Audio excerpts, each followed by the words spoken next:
First things first, you want to take everything out of the packaging and get it laid out on a table. Lay it out like this so you can see everything. We're going to start out with assembling the manifold to the bracket. Step 2. So this is for a Timbersled install. We're going to be mounting the manifold to the bracket, putting the gauge and the fittings on.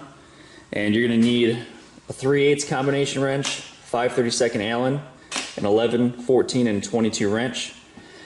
The gauge goes on the front face, the sensor goes on the upper face, and the 2 straight Army-Navy fittings that you got out of this packet is going to go here and here. Make sure to put thread sealant on all the threads, get it assembled.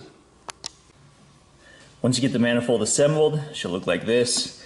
Straight coming out each side, gauge on the front, sensor face on the top. We're now going to mount it to the back of the side bracket like this. That'll be the next step. Shot 4. Once you get the manifold attached to your side bracket, this is how it'll look, assembled. Top down.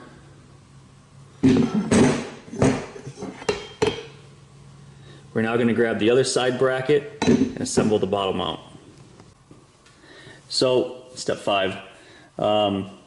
First thing you're going to do, we're going to take the O-ring out of the package and we're going to put the O-ring into all the grooves of the bottle clamp. Then we're going to take our socket-headed cap screws with a washer first and assemble the bottom between the 2 side brackets. 6. This will be what your assembled bracket bottom half looks like. The manifold attached. You can see the O-rings are in their slots. Leave your top halves to the side for now. And you're going to grab your second batch of hardware. Now we're going to set the Timbersled brackets onto the bottom half. 7. Looking at your bottom half Timbersled brackets, which are these here, notice you've got a few options.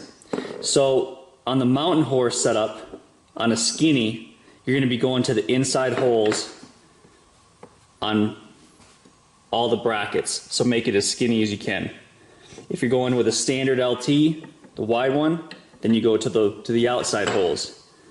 Now, if you're doing an arrow, on the bottle bracket, the high side is facing the front of the snow bike. On the left side, looking from the rear, you're going to use the inside holes. So you can put it on this hole here. And on the other side, we actually use the outside hole to canter it away from the exhaust. So outside on the right, inside on the left. This video we're getting ready to put it on an arrow, so that's how we're going to assemble it. 9. Once it's all assembled for your Timbersled ARO, this is how it'll look. The right side will be on the wide section, left side on the skinny section.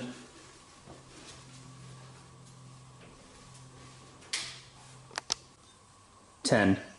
So once the lower bracket for your Timbersled ARO is assembled, you're going to remove the factory bolts on both sides, just in the front here.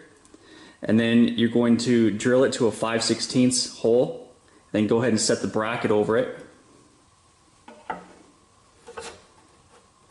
You're going to put your bolts through to locate it. Measure the distance between the top of the tunnel and the bottom of the bracket. Go to the rear, set that same distance. You're going to make a mark. You're going to drill a hole through the side for your bolt anchoring. 11. This is what it'll look like once it's assembled to the ARO. Once again, take note, the left and right side offset, washer, and nylon nut mounted on the inside. 12. Next thing you're going to do is you're going to grab both of your braided lines. You're going to attach your 90/90 to the rear of the manifold and your 45 straight long one to the front. Go ahead and tighten those down with a 15 wrench. 13.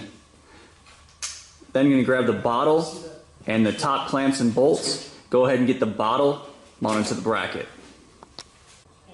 14. But then you're going to grab the bottle nut.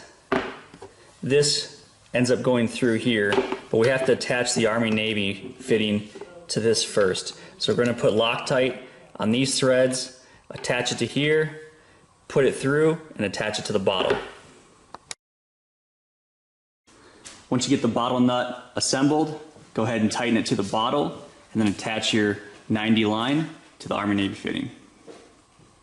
First things first, installing the Ninja backup on a Yamaha. So you can remove the seat, plastics, the gas tank, get the air intake off the bike. We're going to start out by installing the nitrous solenoid. That's going to get mounted right in here. You're going to have to also drill a hole in the rear fender for the nitrous line and wire harness to come in from the back end of the bike. Solenoid will sit in here just like this. And you're going to use the backing plate as a template to drill your 2 holes. Just go ahead and get your holes drilled in to mount your solenoid and your access hole for your nitrous line and your harness. This nitrous harness is universal. It's set up for a Yeti. This gets plugged into the nitrous solenoid. If you're installing it on a timber sled, you're actually going to pull this wire out of the loom, route it back the other way, so it ends up with the other 2 connectors. Once you have the holes drilled, go ahead and route to your nitrous line and your wire harness through the hole, and go ahead and attach the nitrous line to the solenoid, tighten it down. We're then going to attach the solenoid to the rear fender. Now that the solenoid's attached to the inner fender wall, you're going to go ahead and plug it into the harness and hide the harness inside the loom with a couple zip ties on it. You're going to bring it up through the frame. You're going to keep it on the right side and keep it in this channel.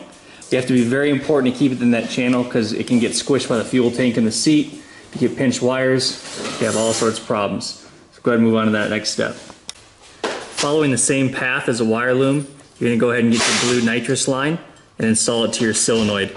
Go ahead and tighten this nut down. We're going to move on to the air intake. You're now going to grab your air intake. We're going to install the nitrous nozzle. You're going to make a mark in this grid right here and drill a hole for the nitrous bushing to come from the inside out. We'll put a little Loctite on this nut, spin it on, and we're going to install the nozzle. We're now going to install the nozzle into the bushing. You're going to apply just a touch of red Loctite on these threads. You're going to put a mark right where the hole is coming out of the nozzle. It's extremely important that when you tighten this down, the hole is shooting towards the back of the throttle body and not out the air intake or vice versa. So that pink mark is going to be facing towards the throttle body. So go ahead and get that in there, snug it down, move on to the next step. You're then going to take your blue nitrous line, hold it where it's going to end up, and trim it to length. After it's trimmed to length, you're going to take all the rest of your jet pieces. You're going to start out by putting the nut on first. Then you're going to slide the ferrule on.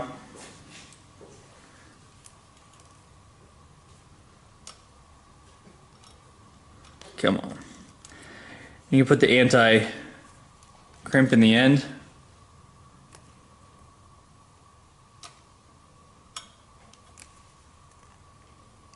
Give me a little bit tight.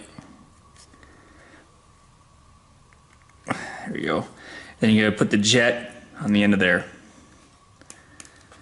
Now you're ready to install it onto the intake.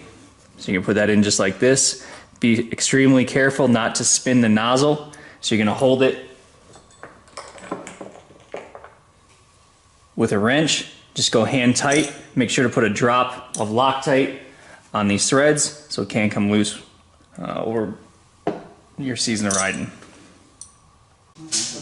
Now that your line is attached to your intake, we're going to go ahead and plug our sensors back in and get our intake back installed on the bike. Last step, you're going to install your pre-filter. Oh, yeah. Your intake's back installed. You can plug your ECU in, get our ECU holder all mounted up. Zip tie your harness up real nice, out of the way, make sure it doesn't get pinched by the seat, all the way down, away from the exhaust. Next we're going to move on to mounting the map switch.